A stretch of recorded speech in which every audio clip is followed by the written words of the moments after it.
Olá pessoal, mais um Papo Despolitizado aqui na Vem TV e hoje eu estou aqui com o Luiz Gustavo Lacerda Mariani, ex-secretário de Transporte, Segurança e Trânsito de Itapecerica da Serra, o Dr. Gustavo Mariani. Bem-vindo. Muito obrigado, eu que agradeço o convite e estou muito ansioso aí para o nosso bate-papo. Obrigado senhor por ter vindo aqui. Então conta um pouquinho pra gente, porque o senhor não nasceu lá em Itapecerica, nasceu no Paraná. Exatamente. Como é que foi essa chegada em Itapecerica? A minha família é do Paraná, a família por parte do meu pai é do Paraná, a família da minha mãe é de Itapecerica da Serra, então muito pequeno eu já vim para Itapecerica da Serra. Morei a minha vida inteira lá, assim como moro hoje, e iniciei ali, estudei na cidade, meus amigos são criados lá na cidade, depois o meu pai se separou da minha mãe, meu pai foi para uma cidade vizinha, Taboão da Serra, e aí eu ficava nesse translado lá entre meu pai e minha mãe, e aí conduzi toda a minha adolescência na cidade de Itapecerica da Serra. Então a infância foi ali entre Itapecerica e Taboão? Exatamente. Meus amigos são dessa região, sou do bairro do Parque Paraíso, lá em Itapecerica da Serra, que é um bairro que fica na área central, e hoje continuo lá hoje também. Maravilha. A faculdade foi feita em São Paulo, acredito? Foi em São Paulo. Eu sou formado em gestão financeira, logo que eu saí da escola. Meu pai sempre falou assim, faz alguma coisa porque já é difícil, né? Mais difícil ainda sem ter nenhuma faculdade. Eu fiz gestão financeira, não cheguei a atuar na área, mas me deu algumas noções do que eu tenho hoje. E logo depois que eu terminei gestão financeira, eu já entrei para advocacia. Trabalhava na época como corretor de imóveis na cidade, de Itapecerica da Serra, desde os meus 17 anos. Comecei despretensioso também, meu pai prestava algum serviço para a maior imobiliária da cidade. Já mesmo antes da faculdade, então? Foi antes da faculdade. Eu era formado em gestão financeira e meu pai trabalhava com financiamento imobiliário. E aí eu estava fazendo o curso do Cresce para poder abrir uma representação de financiamento para ele. E aí ele prestando esse serviço, um dia eu fui até a imobiliária que ele trabalhava e aí conversei com o chefe lá e ele disse, o que você faz? Eu falei, não estou trabalhando. Ele falou, você não quer ser corretor de imóveis? Eu falei, inclusive estou fazendo o curso. Eu falei, então vem para cá. Quando é que você começa? Eu falei, pode ser amanhã? Aí comecei. Me deram um computador, um telefone e começaram a me mandar cliente. Aí eu fui desenvolvendo nessa área, né? Me identifiquei. Então, desde os meus 17 anos, sempre trabalhei nessa área. E dentro dessa imobiliária, eu conheci o Dr. Cláudio, que depois veio a ser meu sócio. E ele que me incentivou. Falou, pô, Gustavo, faz uma faculdade de Direito. E aí é o que eu analisava. Falei assim, olha, sendo corretor, eu estou caminhando bem. Eu tendo conhecimento jurídico, aí eu deslancho. Aí foi por conta disso, para juntar o útil ao agradável, que eu acabei fazendo a faculdade por incentivo desse colega. E aí foi onde eu segui a carreira. Depois saí dessa imobiliária, fui trabalhar em São Paulo para entender como que era o mercado de venda de imóveis na planta. Aí trabalhei um tempo e tal. Fiquei 6 meses, foi uma experiência legal. Quando eu retornei para Itapecerica da Serra, para trabalhar em Itapecerica da Serra, eu já vim para montar a minha imobiliária lá no bairro do Parque Paraíso, o bairro onde eu vivi. E aí montei a minha imobiliária, aí foi dali que eu comecei a ser empresário, fazer a gestão do meu negócio, e foi muito bom, fiquei em torno de 7 anos com a imobiliária, só parei por conta depois que eu me formei na faculdade. Aí eu ainda mantinha a imobiliária e já era sócio do escritório de advocacia com esse senhor lá, que é o Dr. Cláudio, que me incentivou lá atrás. Ele falou assim, Gustavo, um dia a gente vai trabalhar junto, e a gente veio a ser sócio, ele e o Dr. Jackson, que era um colega de faculdade. Então eu era o único estagiário, era sócio dos 2 advogados. E aí comecei a ver a necessidade, né? Falei, não, agora eu preciso passar na minha OAB, porque os caras daqui a pouco vão começar a se incomodar. Você é sócio, mas é estagiário. E aí, quando eu acabei tirando meu OAB, aí eu falei assim, agora eu vou só focar na advocacia e vou parar com o ramo imobiliário. Que eu já tinha, mais ou menos, eu mantinha aquilo ali porque tinha uma carteira de clientes que eu tinha que atender, mas aí acabei passando para um colega e fiquei atuando aí só não na venda, na locação, fui atuar na área do direito imobiliário em Itapecerica da Serra. E aí, hoje é o que eu faço, né? Hoje eu tenho um escritório também lá no Parque Paraíso, que é o maior bairro que nós temos lá na cidade, depois do distrito do Jacira. E logo depois foi que eu, em 2019, fui para o caminho, comecei a trilhar meus primeiros caminhos na política. Esse é o ponto que a gente quer saber. O porquê, né? Porque com toda essa sua estrutura já, a sua base de empresário, base já de financeira já preparada, né? E aí, de repente, vem esse bichinho que fala assim, caramba, por que entra na política? A minha mãe, eu costumo dizer que ela é o sangue político da família. Minha mãe trabalhou 20 anos na cidade com política, já foi assessora, já trabalhou com vereadores e tal, e eu sempre afastado ali, só observando, ia no... Mas já fazia então parte da sua rotina pelo menos a conversa sobre política? Sim, bem distante, né, porque eu era mais observar a minha mãe e tal, não me envolvia muito, eu tinha ali era um outro mundo que eu vivia, mas a partir de 2019, por que me veio esse interesse? A minha mãe, na verdade, ela continuava, sempre trabalhou na prefeitura. E aí, como eu trabalhava na área imobiliária, por que veio esse interesse? O nosso município, lá em Itapecerica da Serra, ele é uma área, era fazendas, né? E foi crescendo desgovernado, teve um crescimento desgovernado. Qual que era a dificuldade que eu tinha enquanto imobiliário? Os imóveis da cidade, uma margem de 80% deles não tem regularização. Então, eles são todos contratos de compra e venda, ou uma fazenda que foram subdivididos em 10 e não tem o documento, o famoso contrato de gaveta. E nisso, foi uma necessidade. Eu via que isso, lá atrás, quando eu ia fazer uma negociação, estava tudo certo, o cara ia fazer o pagamento pelo banco, quando chegava não tinha documentação. Eu assim, nossa, a cidade inteira não é regularizada. Quando eu vim para a área imobiliária, para a área da advocacia, que eu comecei a atuar no direito imobiliário, com muita regularização de uso capião, que era o único mecanismo que a gente tinha para regularizar um imóvel. Em 2017, foi publicada uma lei, a Lei da Regularização Fundiária, que ela possibilita que a prefeitura regularize esses núcleos já constituídos de loteamento irregular. E foi onde eu falei, nossa, que negócio legal, isso aí dá para ajudar muita gente.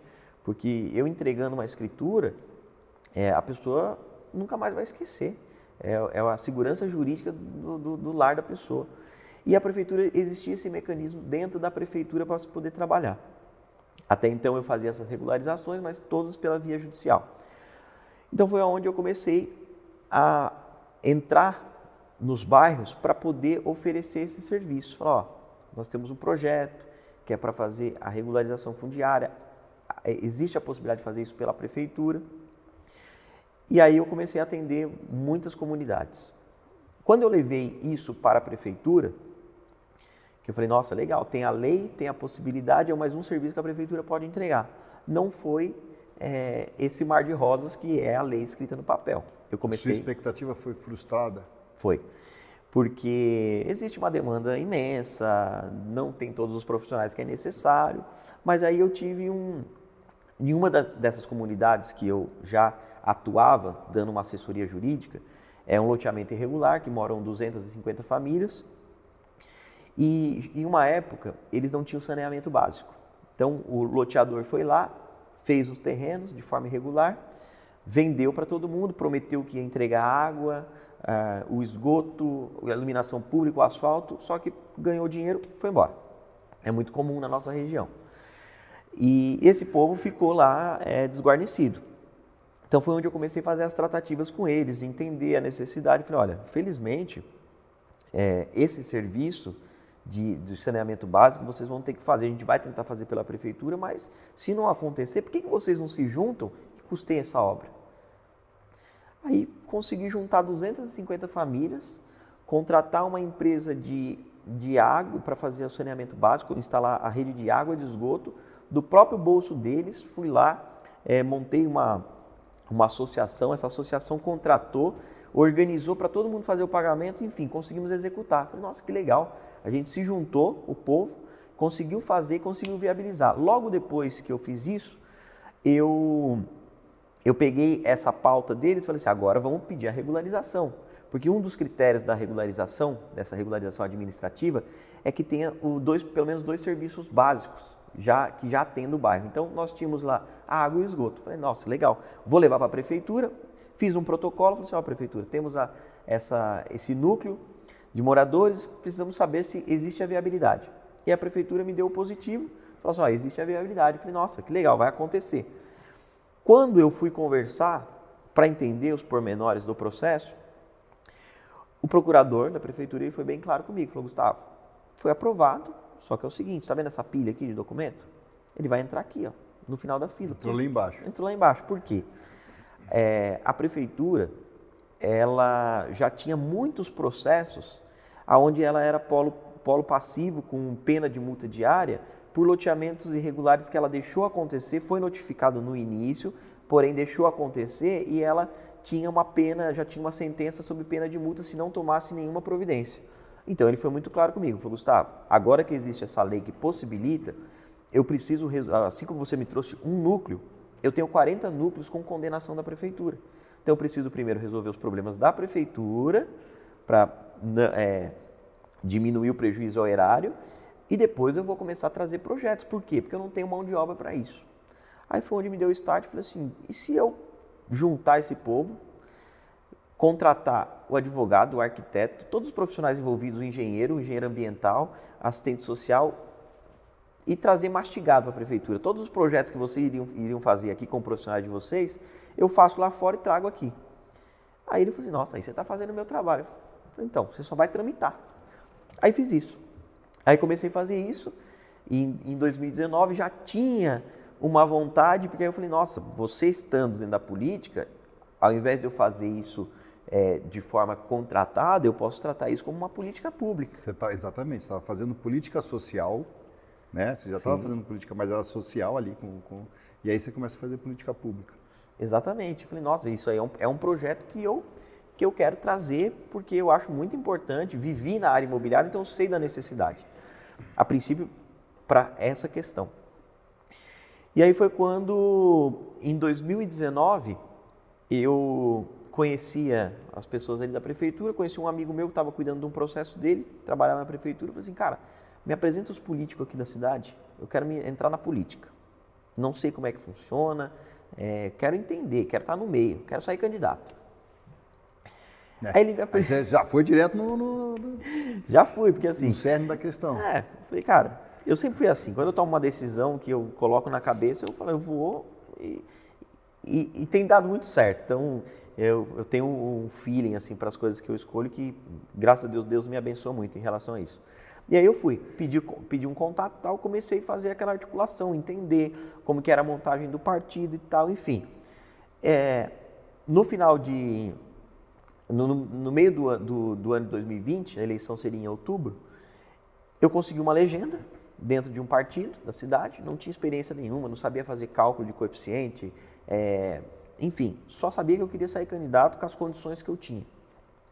Então, acabei colocando o nome para a batalha, né? Registrei minha candidatura e fui fazer a minha primeira eleição.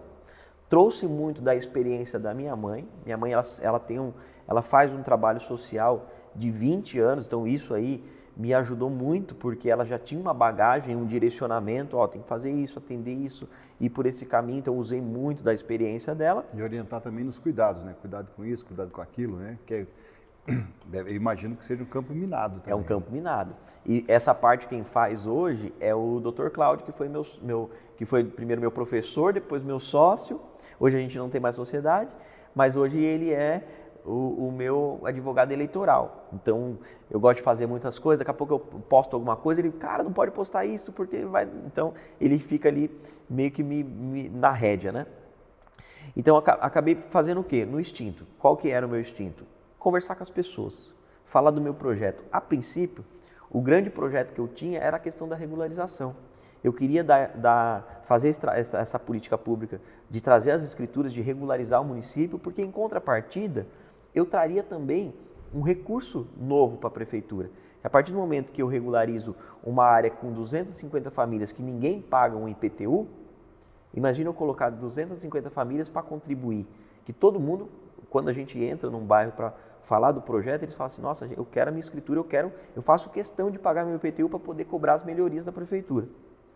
Então, essa pauta foi a grande pauta da minha primeira campanha em 2020. Então, eu trouxe isso muito forte aonde eu vinha, era o projeto que eu queria trazer, e porque assim, estava começando a caminhar. Enfim, fui para a campanha, fiz da forma com as condições que eu tinha, do jeito que eu podia. Em outubro, abriram as urnas, tive 644 votos. Foi assim, diante das condições que eu tinha para disputar a eleição, foi um resultado de vitória. Eu considerei como resultado de vitória, foi muito bom, considerando que eu tinha de 3 a 5 pessoas trabalhando comigo mesmo, não tinha como contratar ninguém, foi todo mundo no voluntariado, nunca prometi nada, uma coisa que eu morria de medo era prometer alguma coisa, cara, mas vou trabalhar com você, você vai me dar um emprego, vai me dar isso, cara, eu não sei, o que você pode ter de mim, saber que eu vou ter esse fechamento com você é em relação à parceria. Comigo você vai poder contar, você vai ligar, eu vou te atender, eu vou achar um caminho, eu vou poder te ajudar no que estiver ao meu alcance. Mas não prometia porque eu não sabia como que eram as tratativas e os andamentos. Enfim, acabou a eleição, voltei para o meu escritório, continuei trabalhando lá, graças a Deus, atendia todo mundo do partido, fazia um trabalho ali os vereadores que foram eleitos no nosso partido, atendiam as pessoas no gabinete, as pessoas que não tinham uma condição de ter um direcionamento jurídico, a gente encaminhava, via se era caso de encaminhar para a OAB, muito caso que eu pegava lá, eu costumo dizer que 80% as pessoas só precisam ser ouvidas, elas só precisam que alguém pare para ouvir o problema delas e dar uma orientação. Às vezes ela acha que é um problema gigante e é apenas um caminho, vai por esse caminho aqui que vai dar certo. Só uma orientação é o suficiente para que a pessoa consiga desenrolar o que tem de problema. Exatamente. Então sempre conduzi essa questão de atendimento e sempre trabalhei, toquei minha vida. Quando foi em setembro de 2021, já com a nova gestão na cidade, com o prefeito Dr. Nakano e com o nosso partido ali com 3 vereadores eleitos, com uma força política dentro do município, nós fizemos a composição com o prefeito e aí me surgiu esse convite para assumir a Secretaria de Segurança, Trânsito e Transporte do município. A princípio, entrei pelo cargo de diretor, ia ser o diretor de Trânsito e Transporte. Nunca tinha trabalhado no meio público, então foi uma novidade para mim. Porém, eu trouxe um pouco do quê? Da minha experiência de gestão na área privada, só que para a área pública com todas as problemáticas que eu não conhecia.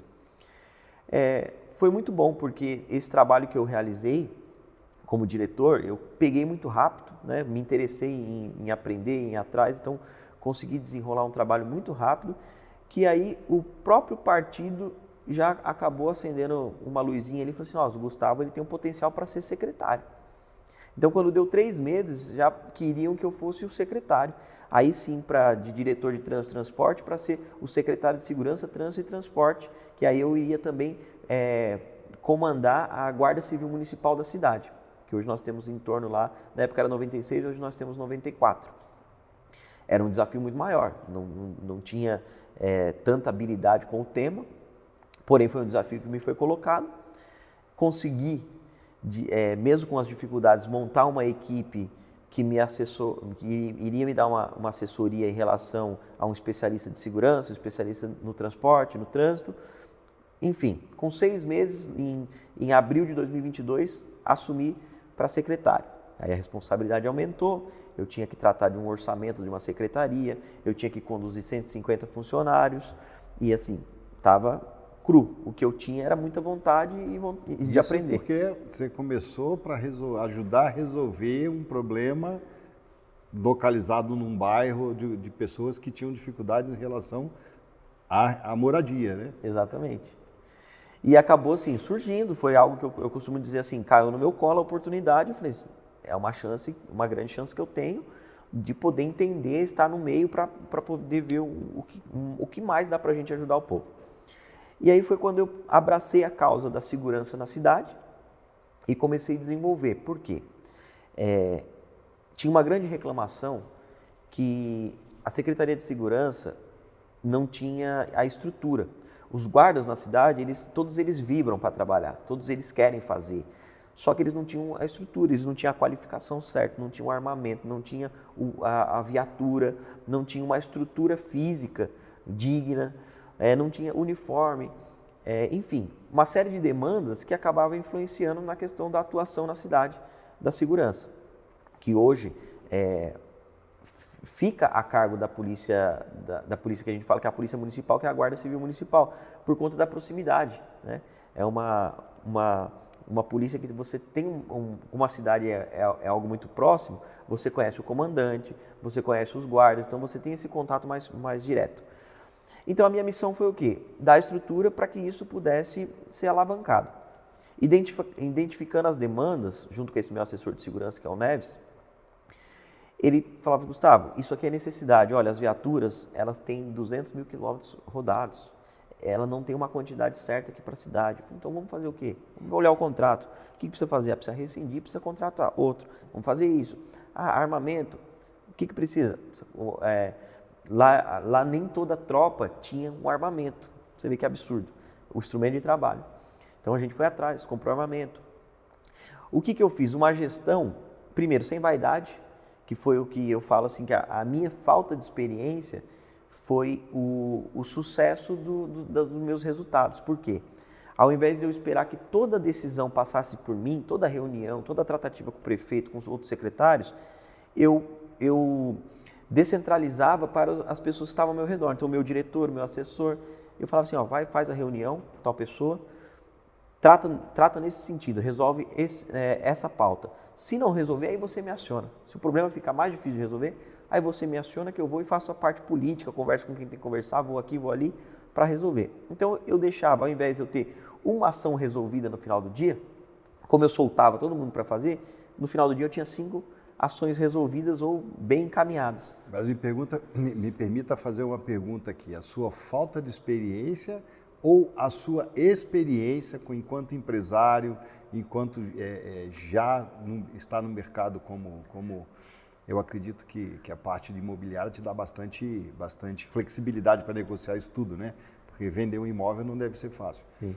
E como advogado também, né? Porque a minha visão de tudo que você está contando, na verdade, é assim, a tua experiência com toda essa negociação que você já fazia antes, te fez desconectado de política, fez você fazer essa gestão dentro da prefeitura da cidade, né?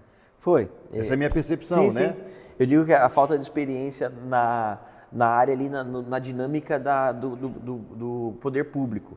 Mas aí, trazendo essa experiência que eu já tinha da bagagem de vida ali, de profissão, foi o que me ajudou, com certeza. Isso aí foi o diferencial, porque foi o que, assim, eu tenho uma forma de atender as pessoas, por exemplo, de desburocratizar. Um exemplo, a pessoa, lá a gente atendia, na secretaria, atendia o cartão de idoso. Então vinha aquela pessoa idosa para fazer um cartão de idoso. Era um absurdo, a pessoa vinha, ela tinha que preencher um formulário. Se ela não tinha um documento, uma xerox, o atendente mandava ela ir tirar a xerox para depois voltar.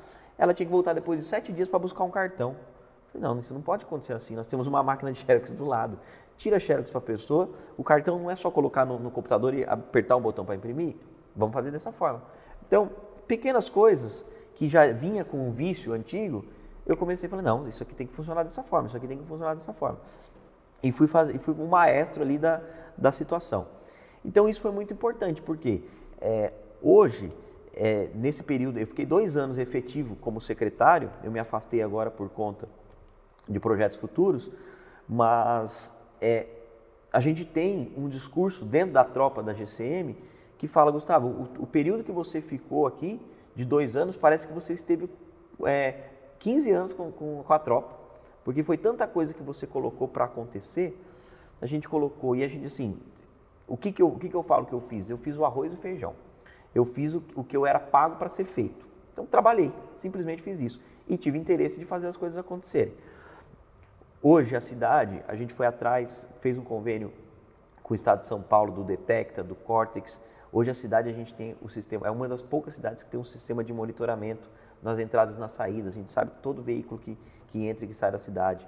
Renovei a frota de viaturas. Nós tínhamos em torno de 8 viaturas, consegui renovar com o mesmo contrato 12 viaturas e foi um ano muito bom que a gente buscou muita emenda e compramos mais 8 viaturas, ou seja, hoje nós temos uma cidade muito mais segura nesse sentido, concurso público, uma coisa que eu não consegui entender, como gestores passados passaram por lá e nunca fizeram concurso público. Então faziam 8 anos que não tinha concurso público na cidade. A nossa cidade ela tem 150 km². A demanda dela, da Guarda Municipal, é que tenha 300 homens. Nós estamos estagnados em 96. Fui atrás de, não, mas isso é um absurdo, isso tem que acontecer. Eu não consegui entender como alguém passou, faziam 8 anos que não tinha concurso. Se o cara pensa em fazer o mínimo, contrata 10 por ano. Quando eu cheguei lá já era para ter 80 a mais, mas nada disso foi feito. Fui, ajustei, fiz essa articulação, consegui recurso, mandei o projeto para a Câmara, conversei com o vereador, aprova o projeto, vamos criar vaga, enfim. Lancei agora em fevereiro um concurso em Itapecerica da Serra para 8, que é aquela margem que eu tenho que contratar obrigatória, porém com 42 vagas reservas. Então, é um concurso que já tem possibilidade de chamar de cara 25 e em um ano ainda que se pode aproveitar o concurso, chamar mais 25. Então, assim, um trabalho de 2 anos, a gente está aumentando 50%. Tem a possibilidade de aumentar 50% numa tropa de 29 anos. Então, assim, tudo por quê? Saí da cadeira, cara, e fui buscar as coisas. Tive uma oportunidade de ir para Brasília, para conhecer, para entender as dinâmicas. Acabamos fazendo contato com o senador, o Marcos Pontes, o astronauta. Conseguimos trazer recursos para a cidade, fizemos contato com deputados, entendi que essa articulação é necessária, você levar projetos concretos, não simplesmente você fazer um ofício e colocar, porque vai virar mais um ofício no meio de todos, mas você criar relacionamento para que os seus projetos aconteçam, conseguir passar a importância para quem depende de trazer esse recurso para o município. Eu até falo sempre aqui que o nome Despolitizando, a gente não deixa de falar de política, mas isso não é uma política partidária, né?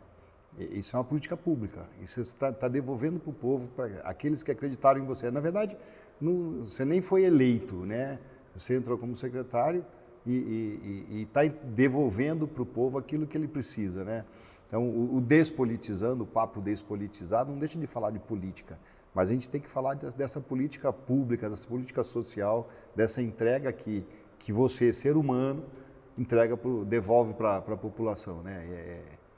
Essa sempre foi a curiosidade que eu tive aqui de como uma pessoa comum, né, um trabalhador, um empresário, num determinado momento vira uma chave e está no meio da política. E aí, nesse sentido, conta pra gente o próximo desafio seu. Você saiu, você deixou o cargo para um próximo desafio. E aí, qual é esse próximo desafio? Como é que é a sua expectativa para esse novo momento?